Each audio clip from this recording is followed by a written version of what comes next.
Et très heureuse, comme toujours, de le recevoir. Karl Zéro est avec nous. Bonjour Karl Zéro. Bonjour Clémence. Merci beaucoup d'être avec nous. Fondateur du journal d'investigation L'Envers des Affaires, dont on va parler. Vous présentez le numéro 13 aujourd'hui.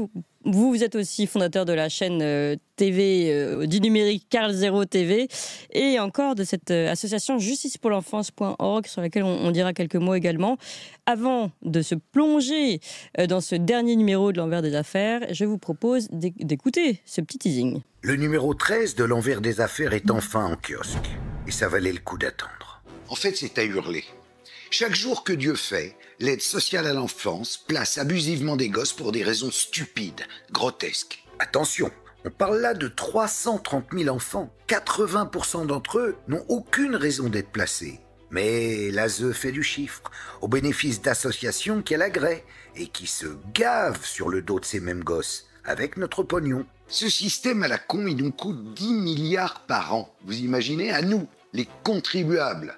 T'as compris comment montrer patte blanche à Bruxelles, Barnier ? Et bien entendu, pendant ce temps-là, les incesteurs à répétition continuent de passer au travers des mailles du filet, d'une justice aux abonnés absents. Les petites victimes continuent à subir viols, abus sexuels, tortures, et bien rares sont les services sociaux et les magistrats qui se bougent pour les sortir de l'enfer. Au contraire, ils les expédient dans des familles d'accueil qui les martyrisent. On vient de le voir encore dans le Nord, récemment. Ou plus délirant encore, il les confie aux pères prédateurs pédophiles. On rêve. Notre dossier est sans appel. Le système de protection de l'enfance en France est à la fois fou, voleur et moribond. Lisez L'Envers des Affaires, le numéro 13, il est en kiosque. Vous allez voir si je délire. Delon, dernier secret. À son décès, j'ai trouvé ce titre. Et j'en étais assez fier, mais finalement je le trouve sensationnaliste et réducteur. Pourquoi Delon d'ailleurs, me direz-vous, dans L'Envers des Affaires ? Parce que dans une autre vie, comme on dit, j'ai approché le fauve d'assez près. Et vous allez voir dans quelles circonstances abracadabantesques. Et on a pu se parler réellement. Hors des affaires, Delon, il en a traversé beaucoup le bougre. Et aller en visiter l'envers ou les coulisses, sans tabou, mais sans délire non plus comme certains, me paraît important, tant le demi-dieu Delon et son double, Alain, restent un mystère. Notre petit guide illustré du quartier latin pédophile des années 80 se base sur 2 témoignages effarants, parus en juin dernier. Les récits de 2 femmes formidables, Inès Chatin et Mathilde Brasilier. Des révélations qui auraient dû provoquer un électrochoc dans tous les médias, suivi d'une prise de conscience globale des Français, enfin du moins de ceux qui ignoreraient encore l'ampleur du fléau pédocriminel. Mais non, tu penses à rien. L'occasion pour nous de remettre le couvert. Le 29 juillet 2018, Tiphaine Véron a disparu au Japon, dans la ville de Nikko. Retrouver Tiphaine, savoir ce qui a pu lui arriver, c'est la quête de Damien Véron, son frère. Et ça me touche. Sans relâche contre vents et marées, dans un pays à la justice hyper complexe, et dans une région où les cadavres s'entassent, sans aucune explication, franchement, ça force le respect. Damien s'est confié à l'envers, et on va l'aider dans ce combat. Les ovnis maintenant. Ah, est reconnu, c'est pour les fadas. Sauf que, attention, juste ciel, depuis la déclassification récente d'archives aux États-Unis, le débat est relancé. Militaires, scientifiques, des gens considérés comme sérieux nous disent qu'il va falloir regarder le ciel de plus près. Leurs avis convergent. Enfin, dans ce numéro 13 de L'Envers des Affaires, la saga Puff Daddy ou P. Diddy continue. Normal, on a quand même été les premiers à vous alerter fin juin. On va pas être les derniers sur le pont maintenant. D'autant que c'est tout Hollywood qui est en train de se casser la gueule sous nos yeux. Et ça, c'est plutôt poilant. L'Envers des Affaires numéro 13 est en kiosque, en digital aussi. Soutenez-nous, parce qu'on fait pas ça pour rigoler. Loin de là. Ça donne envie, en tout cas, Karl Zéro. Et vous faites pas ça pour rigoler, je peux le confirmer, parce que je vous connais un peu et je sais à quel point vous prenez tous ces sujets à cœur. Alors, beaucoup de sujets que vous évoquez, d'ailleurs, très, et on le disait en off, très variés, très différents. Et on va revenir sur l'affaire Delon, qui est très sympathique et rigolote. Mais commençons peut-être par P. Diddy. Vous l'avez dit, vous êtes le premier à en parler, l'un des premiers, en tout cas en France. Quelles sont les dernières nouvelles, finalement, de ce dossier ? Ça tombe tous les jours. Pas plus tard qu'il y a 2 jours, on a appris qu'il y avait un petit garçon de 10 ans qui avait été drogué et violé par P. Diddy. On savait déjà précédemment qu'il y avait une fille de 13 ans et une autre petite fille de 9 ans qui également avaient été droguées et violées par P. Diddy et sa bande de copains. lors de ces fameuses soirées dont on a parlé et qui rappellent évidemment le système Epstein. Ouais. Et donc, on sait que tout ça a été filmé. On sait qu'il utilisait parfois ces vidéos pour se vanter. Il y a des viols extrêmement violents qu'il envoyait pour rigoler sur les réseaux sociaux où on voyait pas sa tête, mais on comprenait que c'était lui et sa bande. Pardon, je tousse. J'ai pas arrêté de fumer, Clément. Je pense que Faites je vais votre arrêter. mea culpa. Ouais. Je prends mes vitamines. Oui. Alors prenez vos vitamines en attendant. Voilà. Une question. Oui. Non, P. Diddy, on n'en voit que le début. Ce qu'on voit, c'est que il a beau proposer absolument tout, des centaines de millions de dollars, ses propres villas en caution pour sortir de prison. Là, pour une fois, il le garde. Alors, il ne faudrait pourquoi pas qu'il se suicide. Oui, c'est ça. Après, bon, il y a une question quand même qui me taraude et à laquelle j'ai pas trouvé de réponse. C'est pour quelle raison c'est sorti maintenant? Parce qu'on est à quelques jours des élections quand même.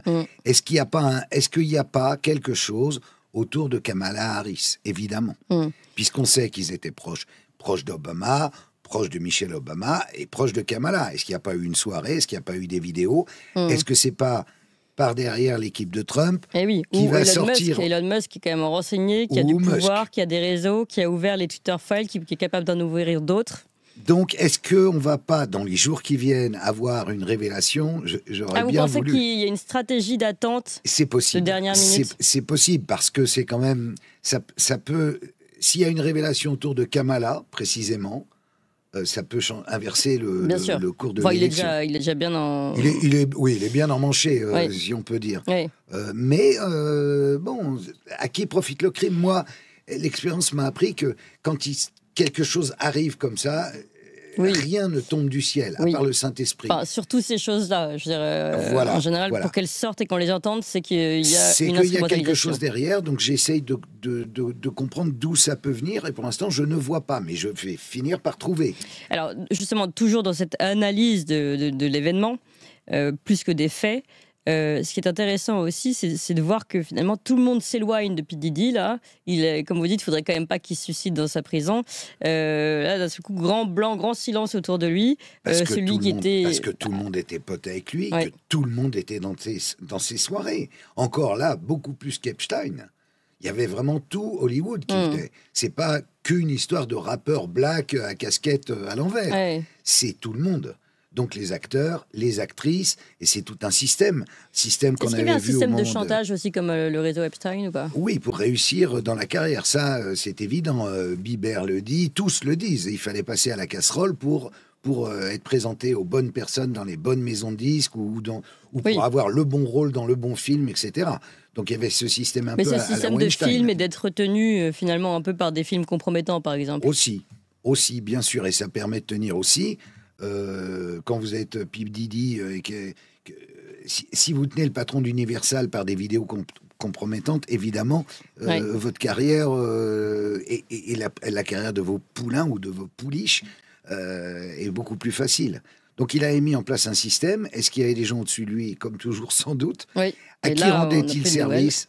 On va le découvrir, voilà. Mais tout le monde sent bien qu'il se passe un truc gigantesque à Hollywood. Est-ce que c'est juste, entre guillemets, orgiaque, c'est-à-dire on se retrouve, on baise ensemble, et si on peut, on profite des jolies filles, ou est-ce qu'il y a des réseaux derrière plus graves de pédocriminalité, voire pédocriminalité infantile? Là, on vient de parler d'enfants, donc c'est de la pédocriminalité infantile, et puis il y a des images, je ne sais pas si vous avez vu, qui circulent sur les réseaux, où on voit des sortes de cérémonies sataniques, filmé en noir et blanc, comme une caméra de surveillance, avec des cortèges d'hommes qui portent une femme, qui mettent sur une table. C'est une messe noire, un petit peu comme ça, au pays des rappeurs. C'est assez curieux. Alors, est-ce que ce sont de vraies images, de fausses images? Je ne sais pas. Ça a l'air d'être de vraies images. Et il y a aussi l'histoire des souterrains sous ces palais. Bien sûr. Malheureusement, quand on imagine le pire, on n'est pas loin de la vérité. Et on s'en rend compte de plus en plus à chaque affaire. C'est-à-dire... mais au fond, il faut être pragmatique. On peut évidemment commencer, et bien souvent ça commence comme ça, par des partous, des orgies, des trucs pour rigoler, parce qu'on est libertin, parce qu'on a envie de se marrer, de picoler. Mais assez rapidement... On va plus loin. C'est l'effet de l'addiction. Et quand on va plus loin, c'est des victimes de plus en plus jeunes, ou des animaux, et tout ce qu'on peut imaginer, parce que dans le vice, finalement, on s'avilit. Oui. On s'avilit, et évidemment, alors après, les croyants comprendront ce que je veux dire, le rôle du diable est éminent dans ces affaires-là, bien sûr. Oui, c'est intéressant que vous parliez du diable. C'est pas la première fois d'ailleurs dans l'envers des affaires. Vous avez choisi d'ailleurs sur cette affaire P. Diddy de mettre dans les illustrations cette image cette fameuse image qui a été, on va dire, un amusement qu'ont fait des internautes autour de l'affaire P. Diddy, de vente d'une petite marionnette P. Diddy et d'une huile pour bébé.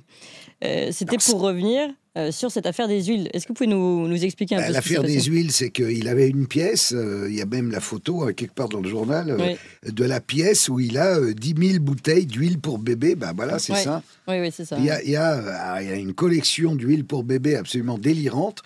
Et quand on lui dit, mais alors d'où vient cette huile, il dit, je l'achetais en gros parce que j'en raffole et j'allais chez Costco. Alors Costco, pour ceux qui ne connaissent pas, c'est un magasin, une chaîne américaine qu'on trouve aussi au Mexique, en Amérique latine, et où tu achètes par palette. C'est-à-dire que si tu as par exemple une grande famille et que tu veux boire énormément de coca, pourquoi ne pas acheter 100 bouteilles de coca d'un coup? Et là, il a acheté 1000 bouteilles d'huile pour bébé, Johnson. C'est Johnson à la marque, je crois. C'est ça, Baby Oil. Mais par contre, évidemment, il ne dit pas pourquoi faire. Mais après, on a 1000 récits de ses gardes du corps, de son dernier producteur en titre qui était effaré parce que les soirées consistaient il allait au sex shop avec son producteur et il achetait tous les objets sexuels du magasin, tous. Et 3 limousines arrivaient derrière, embarquaient le matériel. Mais il en faisait quoi de toute cette huile, de tous ces godemichers? Enfin, bref, quoi, c'est au-delà du réel. Oui, c'est intéressant. Mais l'image, en effet, la photo que vous mettez en illustration est assez parlante. Alors, on reste sur cet univers, on va dire, un peu trash de la pédocriminalité pour parler de votre grand dossier, pareil, dossier suivi chez vous, de l'ASE, du système de l'ASE. Et vous commencez d'ailleurs comme ça dans votre teasing. Ça ne s'arrête pas, malheureusement. Les affaires se suivent et se ressemblent. Vous avez lancé l'alerte, on lance l'alerte. Des avocats, quand même, certains font le travail. Des familles n'en peuvent plus, mais ça continue.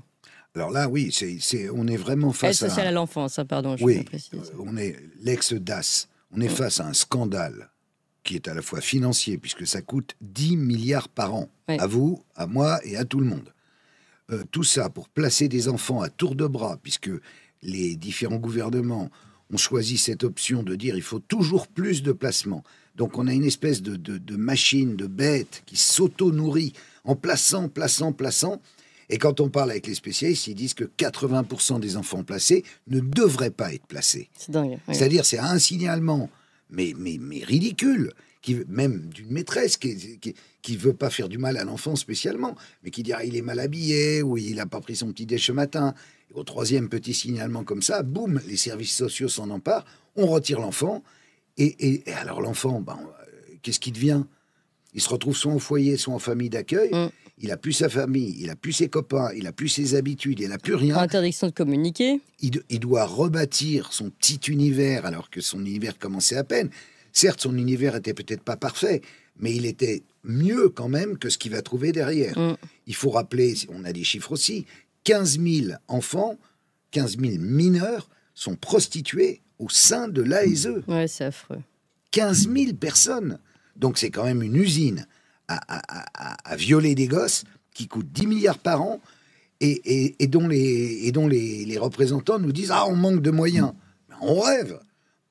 Enfin, là, véritablement, c'est un scandale. Ouais. Et on a beau alerter. Ils ont même créé une commission spéciale. Bon, après, Macron a dissous l'Assemblée, donc la commission a giclé. Mais aux réunions de la commission, là encore, il y a la photo, il n'y avait personne. Il y avait 2 députés qui s'étaient déplacés pour s'intéresser à la protection de l'enfance dans les ASE et au placement abusif. Donc arrêtez le massacre. Oui, mais pourquoi personne ne réagit alors qu'on sait d'abord que ça coûte un pognon de dingue et que les enfants, vous l'avez dit, prostitution, souffrent, malheur, eux-mêmes crient à l'aide, demandent de revoir leurs parents. Enfin, Encore une fois, ce sujet me trouble énormément parce que je suis mère et être séparée de ses enfants, c'est la pire des choses qui puisse arriver. Et d'être séparée en se disant qu'on est en train de mentir à ses enfants en disant vos parents sont mauvais, parce que c'est souvent ce qui arrive. Parce que ça se passe au niveau des départements. Et il faut comprendre que dans ces départements, les employés des ASE, des services sociaux, sont également des responsables syndicaux ou politiques et que les élus ont besoin d'eux. Et donc, ce sont des petits fromages. Il y a des associations qui sont en lien, qui sont agréées par les ASE et qui perçoivent entre 2 000 et 10 000 euros par enfant, juste pour avoir placé l'enfant et vaguement surveillé. Et quand on voit dans la récente affaire du procès de Châteauroux, qui concerne 8 mineurs du Nord, maltraité, on a reçu ici l'avocat, maltraité. Jean Sagnier, vous l'avez eu non, c'était l'autre, mais bon, l'avocat de l'enfance. Madame Benayoun. Défense de l'enfance. Mais bon, ok, non mais... Et vous avez vu qu'au procès, on a découvert qu'il y avait aussi un aspect viol qui n'avait pas été traité, qui va donner lieu à un autre procès. Donc, là encore, enfin, il n'y a pas de jour maintenant sans que ça sorte, sans qu'on voit ce qu'ils font au sein de ces ASE. Et pourquoi ça ne réagit pas? Parce que je vous dis, les responsables sont emmerdés vis-à-vis des services sociaux, parce que, passe-moi la moutarde, je te passe le séné, et avec les assos, c'est pareil. Ce sont des histoires de... Mais même le principal accusé au procès de Châteauroux disait qu'il recevait pour ripailler les élus du Nord qui ne se sont pas présentés au procès. Et donc, et qui disent on n'a rien à voir avec ça, on n'était pas au courant. Oui, enfin, s'ils allaient ripailler avec le mec qui violait sa propre fille, et là on a découvert qu'il violait une autre petite de 8 ans, il ripaillait. Et donc, imaginez les plaisanteries à table quand ils ont 2-3 verres dans le nez. Qu'est-ce qui se passe derrière? J'ose même pas l'imaginer. Donc, on sent, comme toujours, la présence de réseaux occultes qui couvrent les choses, qui disent « mais c'est pas très grave, mais oui, ce cher, je sais plus comment il s'appelle, Bruno C., il est sympa, et d'ailleurs, si tu veux t'amuser, je te conseille de passer le voir. » Bon, et ainsi de suite. Qu'ils arrêtent de nous prendre pour des guignols, quoi. Ouais, mais en fait, c'est pas comme vous dites, qu'ils arrêtent de nous prendre pour des guignols. Et puis, en attendant, là, c'est très très visible tout ça. Ah ben maintenant, ça commence à se voir vraiment. Mais en même temps, on n'y est pas pour rien parce que ça fait des années qu'on gueule maintenant et que je crois, on en parlait comme Éracelier pas plus tard qu'hier. L'opinion publique, elle est avec nous maintenant. Elle n'est plus du tout avec les pouvoirs publics. Ça, c'est certain. Alors, toujours dans ce sujet, il y a la question avec l'ASE, d'ailleurs, de l'autorité parentale. C'est un sujet qu'on peut même élargir sur beaucoup de choses, sur les écoles notamment. Mais cette autorité parentale qui, justement, qui est de plus en plus contestée par l'éducation nationale et par d'autres. Mais dans notre sujet, vous le montrez avec l'ASE, les parents sont de plus en plus... séparés de leur et privés de cette autorité parentale. Et puis vous évoquez l'affaire Dalila Sadok, qui elle est totalement pareil. Là encore, grave erreur des services sociaux et puis des magistrats derrière, et on va placer les 2 enfants de Dalila chez le père, qui est quand même soupçonné de pédophilie auprès de ses enfants et peut-être même en réseau. C'est ce que dit Dalila. Donc. Et elle a beau faire des pieds et des mains, et Dieu sait qu'elle en fait. Elle est dans les survivantes de Barnerias. Et c'est quelqu'un qui en plus, c'est pas quelqu'un... ils sont tombés sur un os, parce que elle est, je sais plus, mais elle a un poste important, elle a fait des études, c'est quelqu'un... Puis elle est combattante. Et elle est très combattante. Il y a quand même une tentative de meurtre contre elle. Bien sûr, bien sûr. Donc, il y en a une qu'elle raconte là, et une plus récente où... elle était en voiture avec Martine Bouillon et elles se sont pris une balle à l'arrière de la bagnole. Ah oui. Une balle, ça c'était il y a 1 mois. D'accord. Parce que là déjà, c'était déjà une bagnole, quelqu'un qui tente de l'écraser. Oui, et le mec a été arrêté, le mec a été en prison. Et quand on lui a dit, mais pourquoi? Allez, il était évidemment commandité, vraisemblablement. A priori par son ex-mari bien ou sûr. copain. Et alors, parce qu'en plus, il est tchétchène, ou il n'a rien à voir avec l'histoire, il passait par là.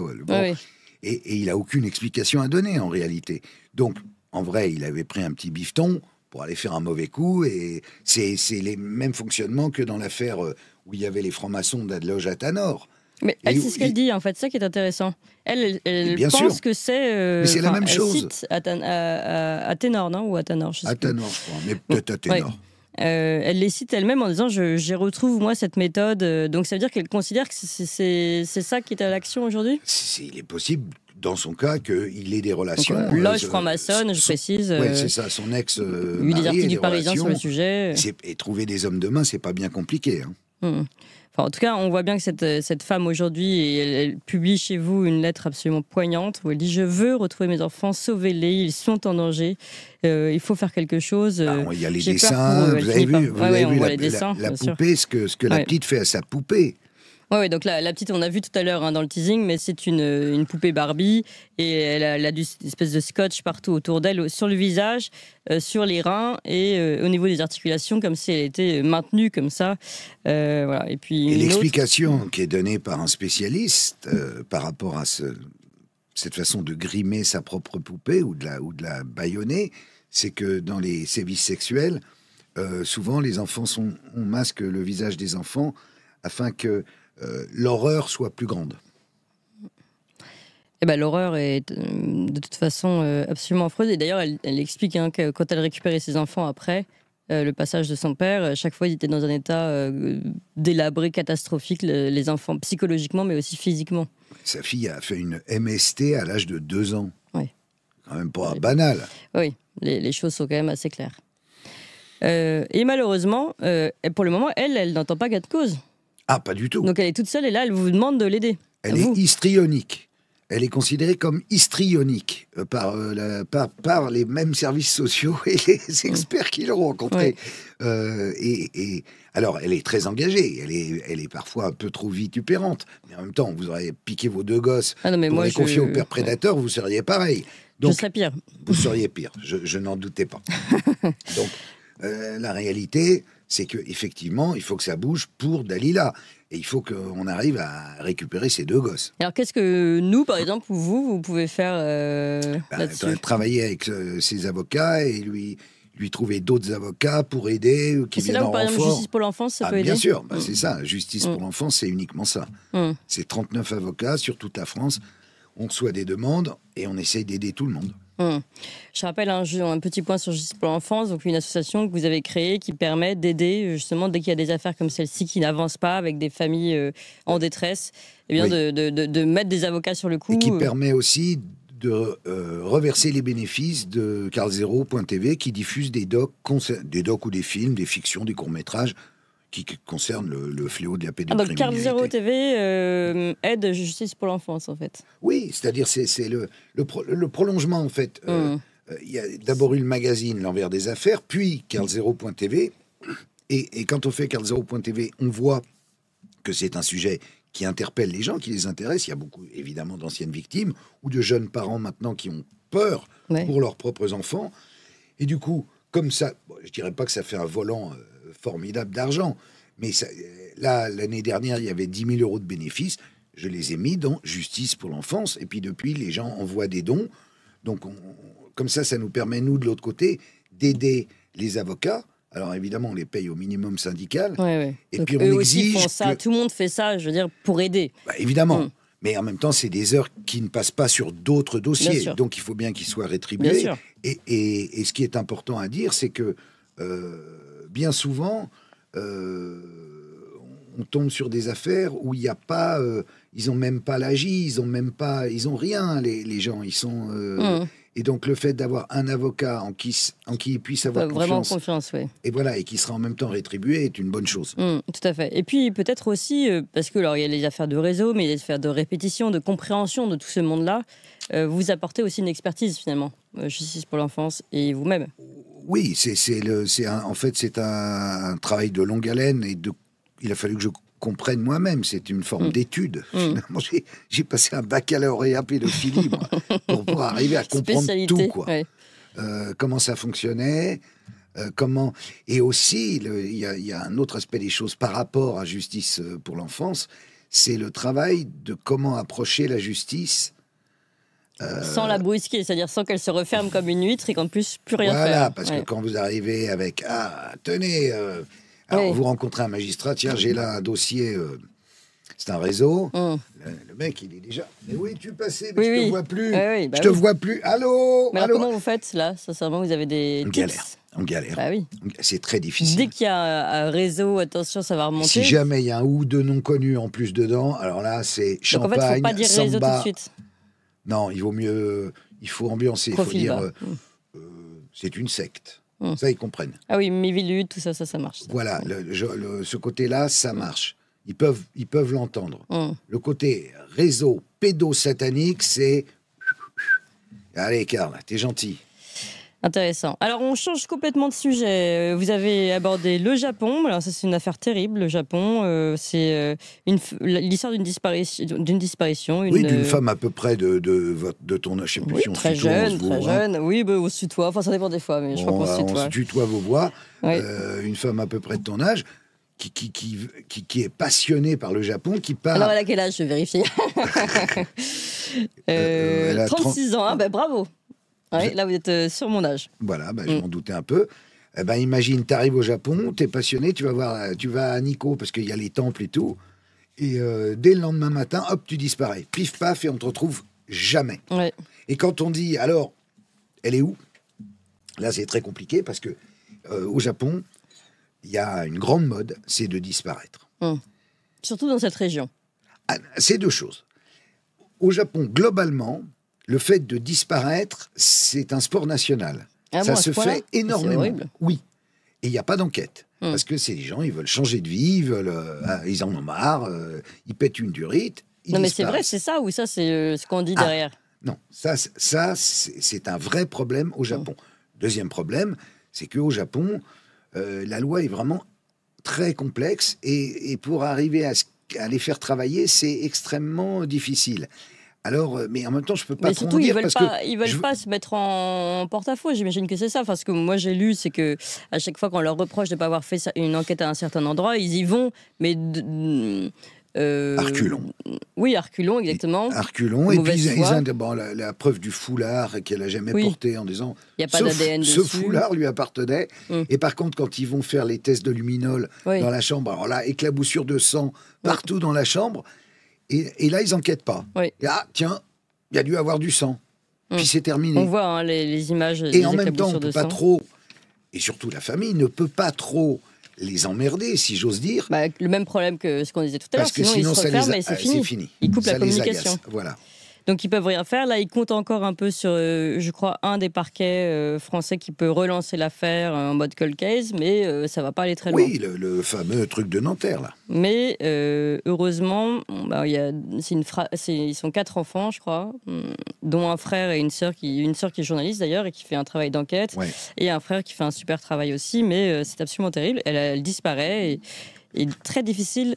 Et l'enquête qu'on peut retrouver dans le magazine est très bien menée parce qu'on voit bien le jour de la disparition, le récit qui est servi par les autorités japonaises qui disent « Ah, là, elle est partie se promener, regardez, elle est tombée dans l'eau, je sais pas quoi. » Et puis, ça correspond pas du tout, ni aux données du téléphone, ni rien. Donc là, on se dit... À rien.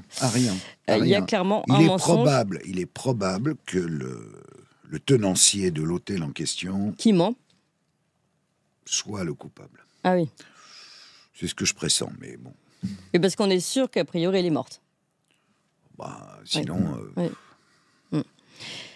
Donc voilà. Alors, autre sujet plus rigolo, beaucoup plus rigolo, Alain Delon. Alain Delon, vous avez connu, bien connu. Et alors, je vais aller sur les pages de votre rencontre. Et dans des circonstances vraiment très amusantes. Oui, donc parce que vous-même, vous avez été appelé, parce que vous avez quand même une vie très mondaine, très sur le devant de la scène pendant très longtemps, Karl Zéro.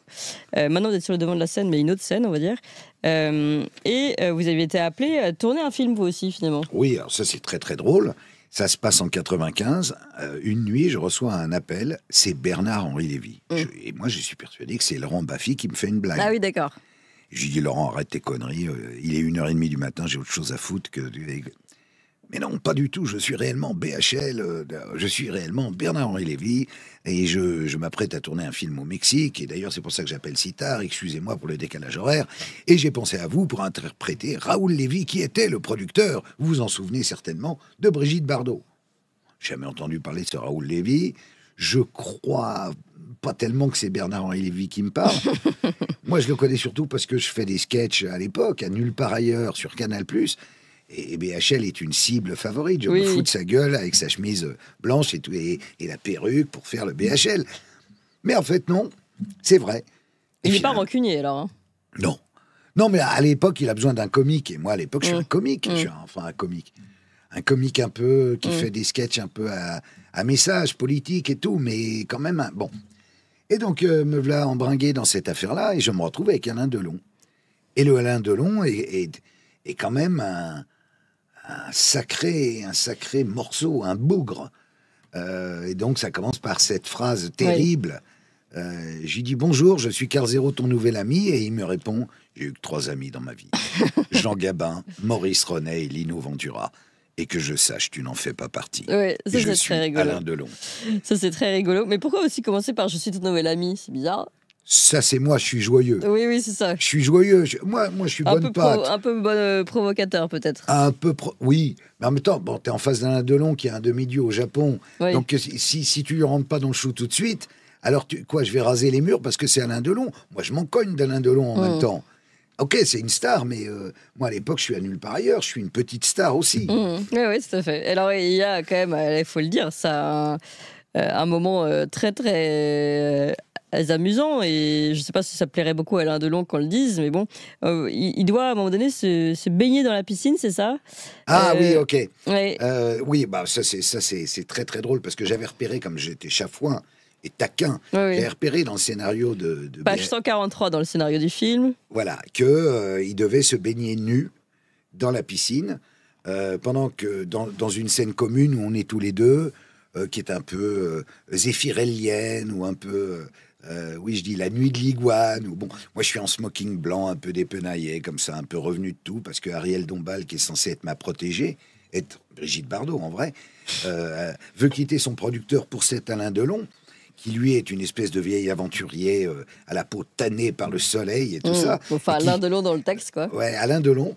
Et donc, on a cette scène, mais il est tout nu. Il y a écrit tout nu. Donc, évidemment, moi, je lui fais dans 15 jours, je vois ton zizi. Dans 12 jours, je vois ton zizi. Dans 8 jours, je vois ton zizi. Bon. Mais tout ça est bon enfant. Oui, oui. Et arrive le fameux soir, c'est un tournage de nuit, prévu pour, mettons, minuit.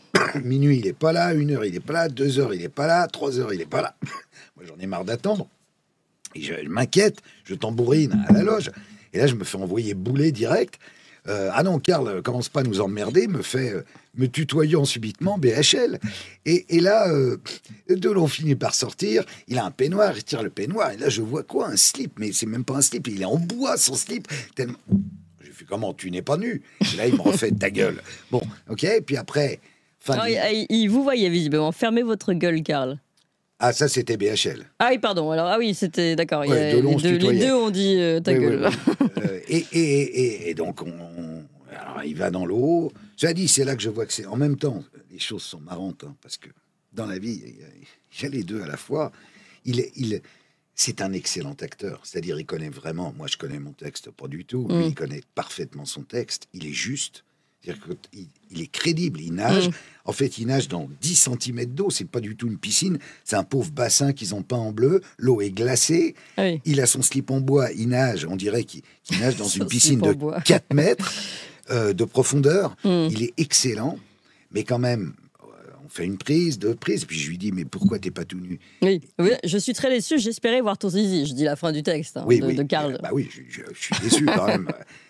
On voulait voir ton petit gonfanon. Et alors, il me répond, moi qui ai séduit toutes les femmes du monde, comment veux-tu que je présente Alain Delon avec un zizi olive? Il faut rappeler à C'est nos joli. amis auditrices et auditeurs que dans l'eau froide, effectivement, même le zizi d'Alain Delon a tendance à rétrécir Ah un oui. peu au lavage. Voilà. C'est génial. Non, mais c'est Franchement. rigolo, c'est rigolo. Puis après, en fait, l'intérêt de cet article, c'est que... Non, il n'y avait pas que le zizi dans l'affaire. Non, je l'ai interviewé extrêmement longuement. Et j'ai retrouvé toute cette interview qui date de l'an 2000. 4 heures d'entretien. Ouais, et qui est... Franchement, il se livre vraiment, sans aucune langue de bois. Il répond à toutes les questions qu'on peut se poser sur les nombreuses affaires qu'il a pu traverser, en disant ou pas la vérité. Après, il y a ce que j'en pense moi, que je dis aussi au passage. Prenons un exemple. Oui. Alors, Sur on peut donc- Markovic, par exemple, moi je suis persuadé qu'il a commandité Alors, je vais peut-être prendre un procès, donc, mais enfin, j'ai de bonnes raisons de croire, j'essaie de me reprendre. Pardon, revenons sur l'affaire Markovic, pour tous ceux qui ne connaissent pas toutes les affaires de Long. Ok. L'affaire Markovic, donc, récap.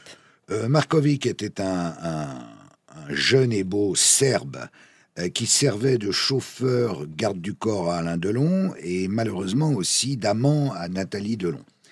Il semble que parallèlement, il faisait chanter beaucoup de personnes et notamment les Pompidou, puisqu'il disait qu'il y avait des partouzes avec le couple Pompidou et d'autres personnalités. Il y avait à l'époque des photos, qui étaient sans doute montages d'ailleurs, qui circulaient, où on voyait un auteur célèbre de l'époque qui s'appelait Jean Caux, en compagnie d'Alain Delon et des Pompidou et de jeunes demoiselles. Enfin, bon, et ça avait été lancé à l'époque, je crois, par le journal Minute, et ça avait fait Flores, et c'était repris dans le monde entier. C'était un vrai gros scandale. D'autant que le Markovic en question, eh ben, on le retrouve dans un matelas, dans une décharge, mort. Et que assez rapidement la police s'intéresse à un grand ami d'Alain Delon qui s'appelle Marc Antony, qui était un Corse que Delon avait connu quand il était revenu d'Indochine tout jeune, qu'il avait 18 ans, et qui était un des parrains du milieu corse à l'époque sur Toulon. Et qui après se retrouve à Paris ou à Ville d'Avray, une belle villa, des costumes rayés, enfin la totale, vraiment et un mec plutôt avenant, hein. Une espèce de Charles Pasqua, en fait, qui n'aurait pas réussi dans la politique, mais qui restait purement corse. Et il est plus que probable que Marc Antony ait aidé Markovic à mourir. Voilà, ça c'est mon sentiment. Oui. Alors Markovic, lui, dit que Markovic ne dit plus rien. Oui. Delon dit pas du tout, circuler. D'ailleurs, j'ai eu un non-lieu, allez vous faire foutre. Marc Antony, qui a fait un livre avec Serge Garde, mon ami, avec qui on a fait Zandvoort et tout ça, assurait à Serge Garde qu'il n'y était pour rien. Mais quand je pose la question à Serge, il dit mais mon cul, bien sûr qu'il l'a fait. Bon, voilà, maintenant jetons le manteau de Noé. Tout ça est très vieux, très loin, mais c'est assez intéressant. Par contre, il y a une rumeur que j'ai vue apparaître il y a 2-3 ans sur les réseaux et sur le net, lancée par ce personnage curieux qui s'appelle Gérard Fauré, qui est censé être le dealer du tout Paris à la grande époque, et qui affirme bec et ongle qu'Alain Delon, quand il était à Marrakech, qu'il avait un riad là-bas, des enfants entraient et sortaient, et il était pourvoyeur d'enfants pour des soirées. Alors je crois qu'il mélange absolument tout. Pédocriminel et bisexuel, c'est ce que disait Gérard Fauré. Oui, mais que Alain Delon ait été bisexuel, c'est un secret de polichinelle. En revanche, qu'il ait été pédophile, franchement, à ça, j'y crois pas une seconde. Je pense que M. Fauré confond un petit peu avec le couple satanique Berger-Saint-Laurent, qui, dans la Villa Majorelle, et ça, on a les récits du petit ami de l'époque de Saint-Laurent, là, il se passait des trucs vraiment pas nets, et de sadisme, de violence vis-à-vis de gosses de là-bas.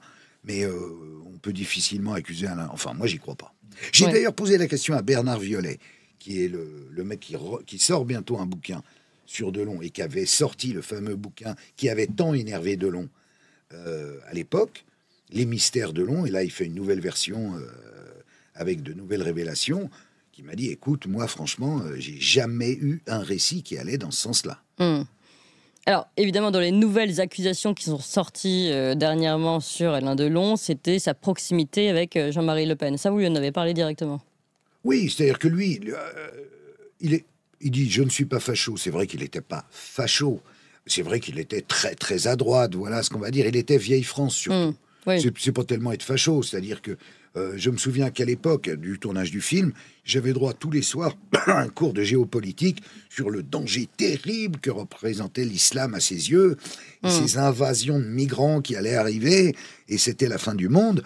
Et moi, ça me faisait marrer. Je lui disais, mais tu racontes n'importe... Enfin, j'étais pas du tout de son avis.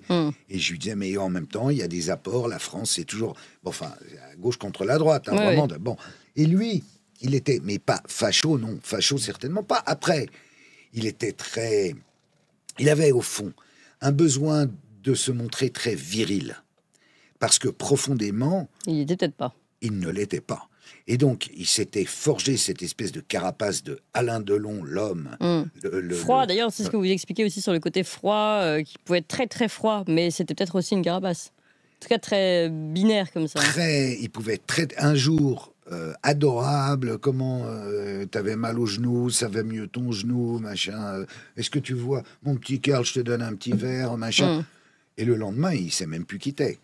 Il était bipolaire totalement, et il s'était créé un personnage parce qu'il était au fond beaucoup trop sensible humainement. Ouais, c'est intéressant. C'était un enfant perdu. C'était un enfant malheureux. C'était presque un enfant de l'ASE. C'était. Et la manière dont il a traité ce fils Harry Boulogne, du nom de la mère d'Alain Delon, qu'il avait eu au cours d'une nuit avec Nico, la chanteuse bien connue du Velvet Underground, et qui n'a jamais voulu reconnaître, et qui est mort très récemment, il y a quelques mois, parce qu'il se droguait depuis toujours, et qu'il n'avait jamais compris pourquoi l'autre l'avait rejeté comme ça. Et même Anthony a fait un hommage à Harry quand Harry est mort, puisque c'était Édith Boulogne, la propre mère d'Alain Delon, qui avait élevé Harry, alors que c'était censé pas être son fils. C'est quand même un peu compliqué. Oui, c'était quand même... Mais bon, et en même temps, moi je garde le souvenir d'un personnage attachant, malgré tout. Même si avec des failles, en fait. Il pouvait être très très chiant certains jours, ou faire des erreurs, ou être extrêmement bizarre. J'ai souvenir de... Quand on tournait le film, il m'a cassé les couilles. Ah, les enfants me manquent. Les deux petits, là, qui sont grands maintenant. Alain, Fabien et Anouchka. Ils me manquent, les petits me manquent. Car les petits me manquent. Mais, attends, moi aussi, j'ai des enfants, ça va. Je suis pas en train de pleurer toute la journée. Les petits me manquent. Les petits me manquent. Les petits me... Ils finissent par arriver. Avec la femme Rosalie. Lui, il engage des... Alors là, on bascule dans la série Narco. Il engage des mecs avec des flingues comme ça de partout. Des gros mecs, des moustaches, les Mexicains parfaits et tout, pour protéger les enfants au cas où. Je dis ça, c'est peut-être pas la meilleure idée, parce que les premiers qui vont renseigner les autres pour enlever les enfants, c'était Narco à pistolet. Ah, tu crois? Je dis, t'es au Mexique, quoi. Et, et alors, le lendemain matin, alors, Alain, les enfants, quelle joie, tu les as retrouvés et tout. Ils sont repartis. Comment ils sont repartis? Ils faisaient du bruit. C'est sympa, l'ambiance familiale. Alain. Oui, c'est ça. Alain. Bon, en tout cas, vraiment un super dossier sur Alain Delon, avec beaucoup de choses qu'on ne connaît pas sur lui, les interviews, en effet, les dossiers, et puis la vie personnellement avec Alain Delon. Et puis, un sujet quand même qu'on aborde, je ne sais pas si vous l'avez beaucoup abordé d'ailleurs, celui des ovnis. Pour finir. Moi, j'en avais jamais parlé. Mais on n'a pas parlé du quartier latin pédophile. Ah, bah oui, le quartier latin pédophile, c'est vrai. En plus, rien que pour ça, faut acheter le journal. Quoi. Et puis les mecs, Claude Imbert, le patron du... Jean-François Revel, l'académicien, l'Express, Michel Tournier, alors rappelons Balthus, Matzneff, bien sûr, Sioran, Michel Foucault, attends. Et tout ça, ce sont des révélations de deux femmes. Deux femmes. Dans Libération, quand même. Une dans Libération et l'autre dans son propre livre, sorti en 2015 et puis repris derrière récemment par Challenge. Où on se rend compte qu'il y avait deux réseaux, mais que comme les mecs habitaient à 2 rues l'une de l'autre et étaient tout le temps fourrés chez Lip, à la brasserie Lip, voilà, là par exemple, il y a quand même le fameux coupe-papier. Oui. Alors ce coupe-papier... Elle en parle, mais c'est vrai que quand on le voit, on comprend mieux. Voilà, c'est avec ce coupe-papier qu'il pénétrait les enfants, de Marc Christophe, avec une sorte de scène érotique en plus, ça si on regarde de près, enfin bref, c'est à vomir, sauf que ces gens-là, c'est les gens qui donnaient le là. Pendant 40 ans, depuis l'après-guerre jusqu'à très récemment. Et donc, pourquoi quand Libé, quand même, Libé se fait des frayeurs, Libé a défendu la pédophilie indéfiniment, a fait signer des pétitions ignobles et tout. Là, enfin, en 2024, Libé publie un papier et il est repris nulle part. Oui, par nous. On en a fait une grosse émission. Oui, mais... je vous mettrai le lien. Je parle des médias traditionnels. Bien sûr. Clémence, tu n'es pas encore un grand média. Non. Tu es en devenir. Oui, donc, exactement. Regarde les autres. J'ai pas entendu Le Figaro, j'ai pas entendu Le Parisien, j'ai pas entendu TF1, j'ai pas entendu, je sais pas, Canal+, n'importe quoi. J'ai RTL, qui tu veux. Pas un mot. Pourquoi? Parce que ces mecs-là, les Imbert, les Revel et compagnie, tout le monde était obligé d'aller leur taille, je vais être vulgaire, était obligé d'aller les embrasser sur les pieds pendant 40 ans. C'était des grands Manitou. Ils faisaient partie du club du siècle avec Olivier Duhamel. Et là, tout d'un coup, le truc se fissure. Et comme le truc se fissure et qu'il voit bien, merde, chef, ça se fissure. Qu'est-ce qu'on fait? On fait comme si de rien n'était. Ouais, et les révélations, alors d'abord, on peut retrouver cet article en effet de Libération, on peut retrouver le livre. C'est une série qui était suivie par les révélations d'Inès Chatin, et c'est absolument terrible. On voit ce qui se passe. Elle raconte en effet le réseau qui le protège quand elle veut porter plainte. Elle raconte ce qui lui arrivait quand elle était enfermée dans les appartements. Tu devrais interviewer le journaliste de Libération, Monsieur Ledevin, qui a fait cette série. Oui, c'est vrai. Juste pour lui demander. Vous n'êtes pas un peu surpris quand même qu'il n'y a eu aucun écho à votre série, quand même 6 numéros de suite, plus un hors-série publié le samedi suivant. Rien, pas une ligne, genre, ça n'existe pas. Oui, c'est vrai que c'est... Attends, c'est signer le crime. C'est quand même formidable, j'adore. C'était courageux de leur part. Mais en tout cas, très beau recension avec compréhension, donc carte, comment fonctionnait ce réseau, tout ça, on le retrouve évidemment, on va le remettre bien, voilà. Ici, à l'antenne, et ça c'est évidemment retrouvé dans ce numéro. Allez, un dernier mot sur les ovnis. Oui, les ovnis, en fait, ce qui est... Alors qu'est-ce qui se passe? Maintenant, on a le droit d'en parler. C'est-à-dire que non, les Américains ont déclassifié des trucs. Et là, tout d'un coup, il y a des militaires, des scientifiques, des mecs des services secrets, des tas de gens qui sortent du bois. Et là, c'est les Français. Et qui expliquent, on a un problème. On ne peut pas expliquer. On ne peut pas expliquer. Mais ça, c'est des affaires qui ont été déclassifiées. On considère que ça arrive encore aujourd'hui, des apparitions, des visions, des choses qui sont dans le ciel qu'on n'arrive pas à expliquer. On considère qu'il n'y en a pas beaucoup. Mais oui, il y en a. Il y en a, mais c'est pas... Mais c'est quoi, par exemple? C'est des trucs qui sont pas... Parce que pendant longtemps, n'importe quoi passait pour un ovni. Non, mais ovni, de toute façon, ça veut dire objet non identifié. Donc, oui, il n'est pas identifié. Ça ne veut pas dire que c'est forcément une soucoupe volante. Il est clair que la plupart du temps, c'en est pas une. Déjà, les gens, ils confondent, par exemple, Starlink de Musk, et ils disent « Ah, mais je vois 50 ovnis qui se suivent à... » Bon, non, c'est une chaîne de satellites. Les gens commencent à mieux comprendre. Après, il y a des tas d'armes qui sont pas répertoriées, ils font des tests, et ça depuis très, très longtemps. Étrangers qui viennent, oui. Voilà. Et puis, il y a là où on ne sait pas du tout. Et ça arrive aussi, et c'est ce que racontent ces deux spécialistes. Oui, on est face à un vrai problème. Il est probable qu'il y ait quelque chose d'autre, donc de non-humain, qui viennent regarder un peu ce qui se passe. Voilà, c'est tout. Ils en savent pas plus, ils en disent pas plus. Mais c'est c'est ce que je dis dans mon petit lancement. Oui. Avant, c'était, ok, tu crois aux ovnis, t'es un fada. Voilà, maintenant qu'ils en font des départements spéciaux, ils se disent, on a un petit problème avec ça. Ouais, c'est intéressant. Et là-dessus, les Américains. Moi, j'ai vu une fois un truc, mais j'ai jamais pensé que c'était un ovni. J'ai vu un truc, ça n'existe pas ce que j'ai vu. Mais c'est quoi? C'était où? C'était en Corse. C'était en Corse. Et juste en face, il y a l'île de la Magdalena, en Sardaigne, où il y a une base américaine.